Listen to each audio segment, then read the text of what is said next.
Welcome to this episode of Mercy Can't Stop Her. I am your host, Judith Kambia Obatusa, JKO. In the last couple of weeks, we've been talking about those words that define us, those words we believe about life, that are the themes that many of us in the trenches live life by. These words, they impact the way we think about ourselves, the way we show up, and the way we operate in our relationships. Today's word is respect. And for many of us women in life's trenches, respect is not something that we receive easily or consistently. In fact, for some of us, disrespect has followed us for so long that it feels familiar, almost normal. And the thing about disrespect is that it's not always something that is very visible. Sometimes it's quiet. And for many of us in the trenches, it is constant.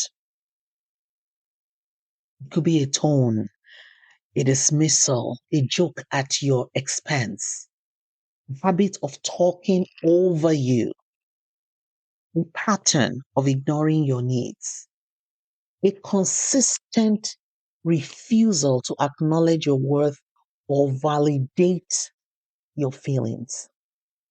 If you've lived in life's trenches, if you are in the trenches of life, you know about this disrespect. And it can even, for some of us, become the, the background noise, like just there, constant in our lives. Today, we're going to talk about how that happens, how it shapes us, and how you can reclaim the respect that you deserve in life. There are many types of disrespect that people, women in the trenches, experience. One, the disrespect inside our intimate partners, the disrespect inside our intimate partnerships, our relationships with our significant others, where you're being spoken to like a child, your opinions are dismissed or mocked, your emotional needs are ignored, you're being blamed for everything, where silent treatment is weaponized,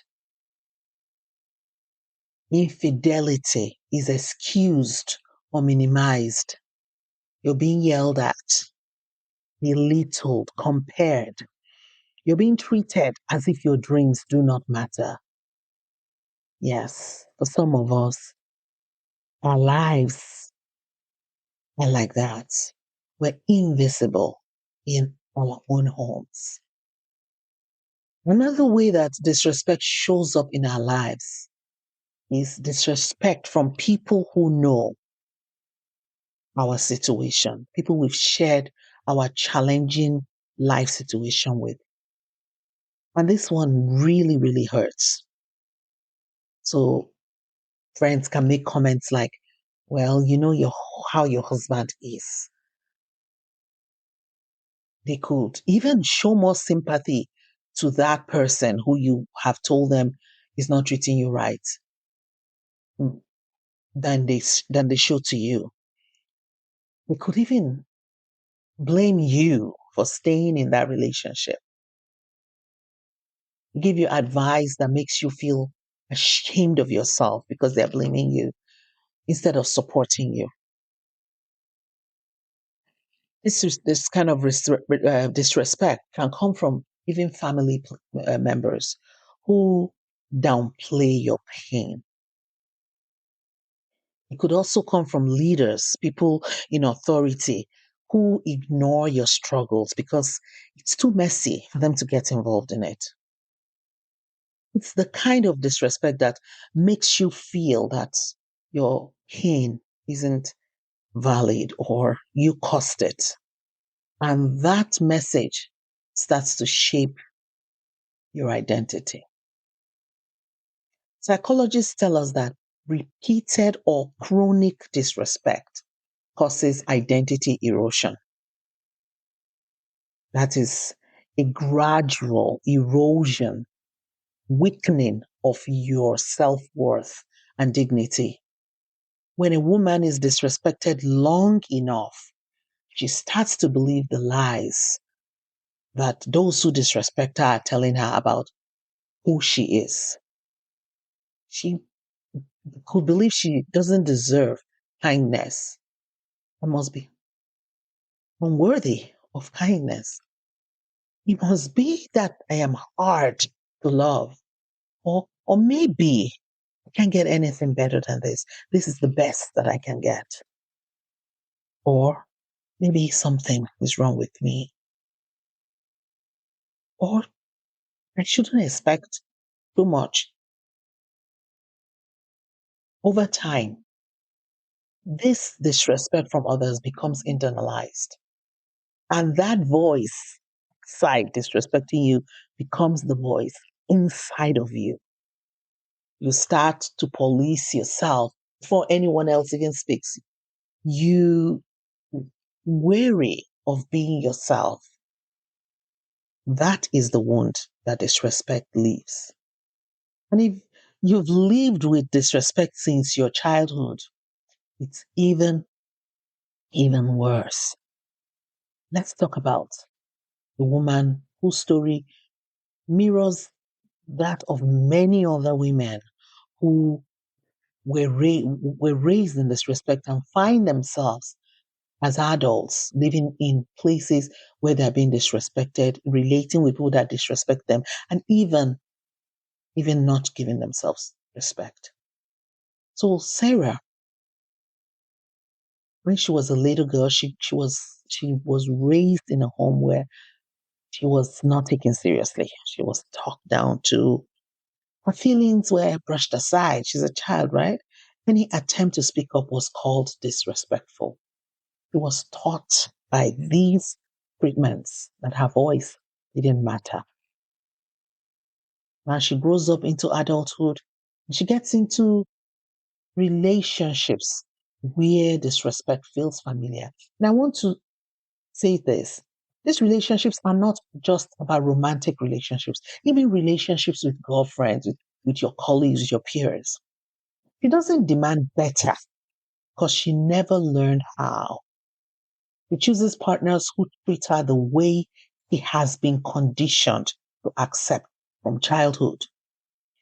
And the truth about Sarah's story and the stories of many other women is that if you are raised with disrespect, you will make choices that continue to disrespect you. If disrespect shaped your childhood, respect will feel foreign as an adult. In fact, you will not know what respect is.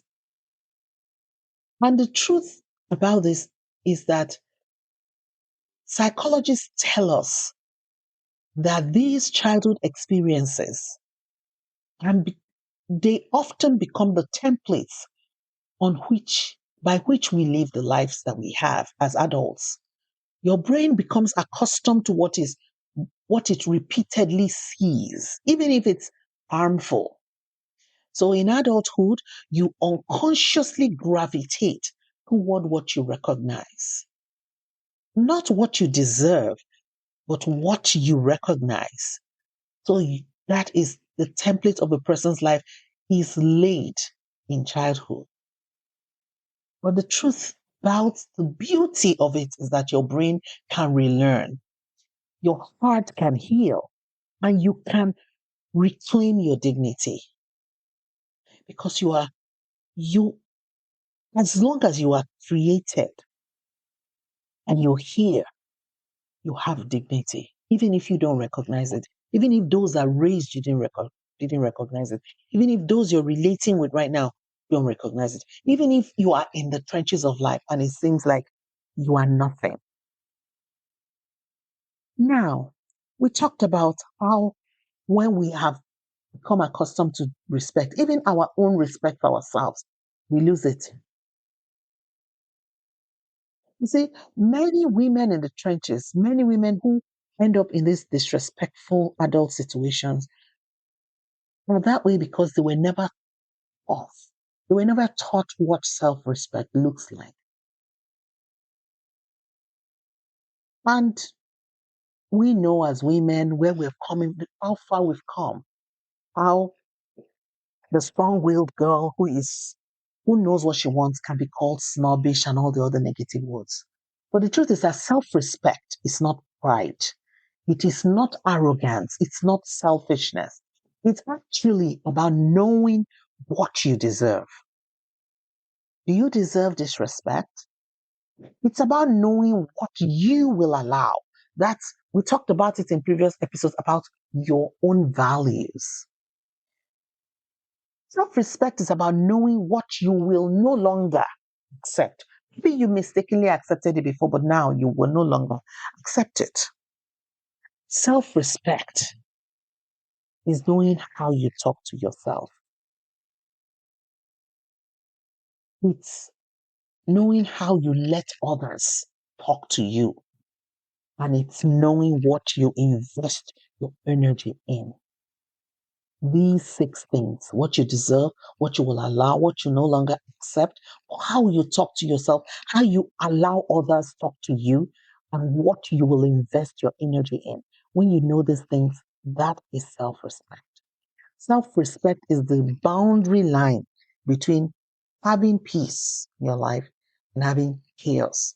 Because the truth is, chaos can be all around you, but when you know who you are, what you will allow, and all these other things you mentioned, you will have your peace. The truth is that people treat us the way we treat ourselves most consistently.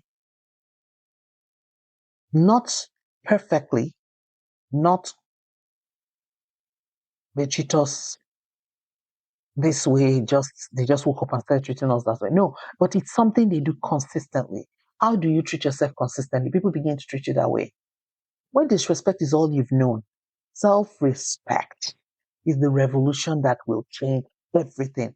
It is a revolution because choosing to see yourself as worthy of respect feels foreign at first. It actually feels almost rebellious. But you know what? Self-respect is not just a behavior. It's a shift in your identity. It is the moment you begin to see yourself the way God sees you. Fearfully and wonderfully made, precious, honored, and dearly loved. Self-respect, the moment that you step into self-respect, is that moment when you stop letting other people's treatment define your worth. Do you see yourself? Do you see yourself the way you're treated? Do you believe that the way you're being treated is what is all that you are? Do you believe that the challenges you're facing is who you are? Self-respect is the decision to no longer shrink, settle, or silence yourself to keep the peace. We talked about this last week, about peace. Self-respect is choosing to honor your own voice.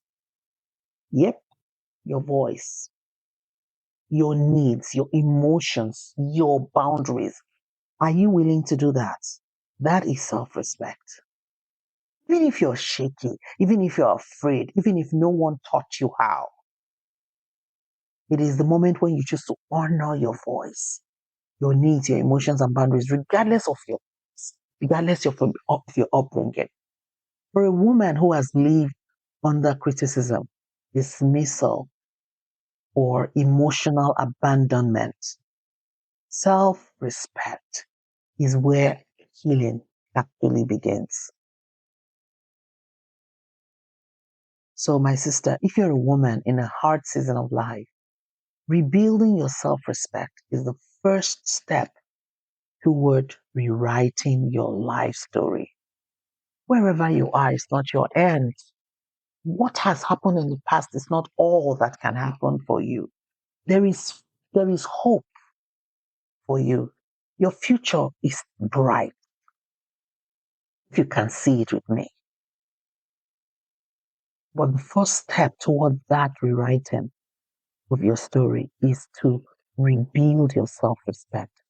And there are 7 steps you can take towards this. The first one is awareness. Being aware of the places where you have accepted the behavior that demeans you, that diminishes you, breaks the power that you have experienced from disrespect. From the moment you know the behavior you have accepted, that negative mistreatment that you have accepted, the moment you become aware, something is broken. And then the second step is to affirm yourself. Now, what has been said? What is being said? How you've been treated. That's not how God intended for you to live. He never intended for you to live disrespected. And I keep saying that you are fearfully and wonderfully made. That's what he said in Psalm 139, verse 14. In Isaiah 43, verse 4, he said, "You are precious and honored in my sight." Proverbs 31, verse 25 says, "He is clothed with strength and dignity." These are not just from who call the Bible a fairy tale, so maybe just some poetry lines. No, these are identity statements about who you are. Affirm yourself with this word, the word of God. Affirm yourself. Say what he says about you. The second step. The third step is to practice. It's just tiny, let's call it micro self-respect. Don't start big. I know big can be overwhelming. But tiny, take tiny steps of self-respect. One of them, say no. Learn to say no without over-explaining. Try it. Look, I know if you are like me, somebody who has gone through a lot and has learned to talk, I don't even know how to answer, how are you, without going into a long story. And I'm learning now to reduce my explaining. It's still a work in progress, but if I can learn it, you can too. That's one. Another thing, another step that you can take towards another way to practice micro self respect is to make one decision for yourself every day. Some of us are in relationships where or even life, we're living our life, we can't make any decision. What to call this, call that, that's that. Try something little. Some people can't even choose their lunch. That's how bad it is for some of us. So maybe start with something that little. Another way you can practice micro self-respect is to stop apologizing for things you didn't do. If you're Canadian, that might be hard. We're known for apologizing, but you can try. These things are not small things. They are, they are, they are the foundation of respect for ourselves. Now, the fourth step that we can take to claim our self-respect is to slowly and gently start rebuilding our boundaries. Respect requires boundaries, and boundaries require courage. So if you want to reclaim your self-respect, you have to start rebuilding the boundaries you have actually allowed to break down. So a boundary might be something like somebody is trying to make you discuss something and you're not ready, saying, "I'm not ready, I'm not discussing this." Or somebody talking to you negative in a in a bad way, in a bad tone. You can say, I do not want to be spoken to that way. I will not be spoken to that way. Or when things get chaotic, being able to say, I need time alone. I won't participate in that conversation. You don't have to participate in that conversation. So setting those boundaries, or I'm leaving this room until we can start talking respectfully to one another. Or and sometimes you can push it back to that person. I see that this is really getting really upsetting. Can I step away? And sometimes, like you said, you don't have to over explain. You can just step away and say, excuse me, I want to use the washroom. Use that moment to go and gather yourself and move away from that disrespectful situation. So these are not the suggestions I made before about things you could say to get out of disrespectful conversations. They're ways for you to declare your dignity to that person without being aggressive like them or aggressive at all. Then the fifth step toward reclaiming our self-respect is to surround ourselves with people that respect us. Now this can be hard, but you don't have to like start roaming the streets looking for people that will respect you. Could even on social media, you could make friends. Like I have so many friends. I have communities online that I'm part of. People I've never met in person who we all we want to be respected. And we talk to each other with respect and all of that. So you can just do that. Environment is everything, and healing requires witnesses. Even the Bible tells us that for us to have salvation, we have to speak it out. But how do you speak it out? Into the air. So you have to have the Bible tells us iron sharpens iron, as a man sharpens the countenance of his friend. So we need those interactions. We need people that we can talk to and walk through issues, people who respect us, you know. So the truth is that when we have that community of people who respect us, it will help us to relearn respect, because respect must be experienced to be relearned. So we need people as much as possible. That's why, yeah, church isn't perfect, but churches are a good place to get in community with others. The sixth step is to work on your wounded inner child. If you were raised in a place where you were not respected from the beginning, you you grow up as an adult with all these injuries to your inner child. It's a wounded inner child. And until you heal that inner child, until you give the respect that your younger self may receive to yourself by working on recognizing the limitations that your younger self encountered, the disrespect, the pain that your younger self went through, by recognizing it, you cannot heal, you cannot walk in freedom. So this can look like therapy, it can look like journaling, it can look like some therapists work on the inner child, they call it the inner child work. And it can even look like just speaking kindly to yourself, validating your own feelings. So you need to work on that. That wounded inner child needs to be healed. And you can do it. You will do it. You are the one who can do it. Then the seventh thing that these are 7 steps that we can take to rebuild our self-respect is to believe that God can restore your dignity. There is nothing we go through that is a done deal. It's not black hand. The Bible tells us in the book of Joel, chapter 2, verse 25, the Lord said, I will restore to you the years that the locusts have eaten. The canker one, the palmer one. If you grew up in a place where you have seen locusts, when locusts come into a field with like cornfield, they will they will come in a swarm and they will leave the place bare. But the Lord is telling us that even where the locust has done that, I will restore. That is a miracle. That cannot be explained. That is not something that you can do for yourself. So Believe it for yourself. God specializes in rebuilding the parts of our lives that our background, our experiences have tried to destroy.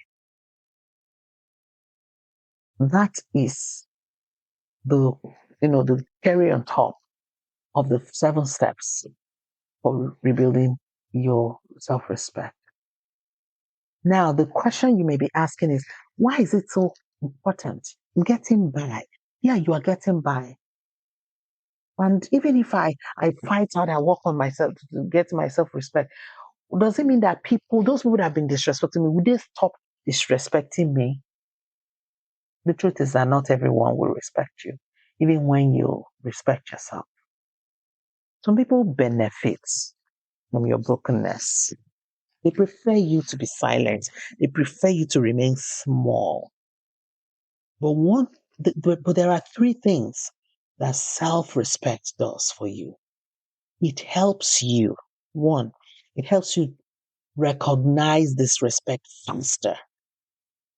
2, it strengthens your ability to respond differently. You don't lose your mind. You don't get caught in the trap that's been set for you because people disrespecting you, they know what they're doing. 3, it naturally weeds out those who cannot love you well. When you have self-respect, that in itself is a way to give you, it's your own weed whacker, to whack away all those who cannot love you well. Self-respect magnetizes what is healthy and repels what is harmful. So this relationship, if you have self-respect, people will have to shape up or shape out. Those who cannot give you respect will not be able to stand a long-term relationship with you because they will never be able to respect those boundaries that you set because of your self-respect. So it's good. People say, how will I know? How will I know a relationship that works? Self-respect will help you with that. My sister, if disrespect has been a language in your life, whether from childhood, from a partner, or from people who should have protected you, I want you to know this. If disrespect has been language in your life, you can learn a new language. You can reclaim your dignity. You can walk differently. You can speak differently and see yourself the way that God sees you. Respect is not something that we have to lose our minds yet. It is an inheritance you have as a daughter of God. People would respect you. Even if life has kind of stripped it from you, you can take it back. Just takes one decision at a time, one boundary at a time, one step of courage at a time. And when you do this, mercy won't stop you. My sister, if this episode has resonated with you, if it's something that has addressed a need that you have, I would love for you to share it with another sister, someone who will benefit from it. And do me a favor. Would you please leave me a review on Apple Podcasts, Spotify, Amazon Music? Let me know how this episode made a difference. Next week, we'll be talking about labels. The names life has told you, those whispered lies others have shared about you, the names you have called yourself, the painful identities that many women in the trenches carry, sometimes without even knowing it. Next week, we're going to learn how to peel them off and replace them with the truth that God has spoken concerning us. Thank you so much for listening. See you next time.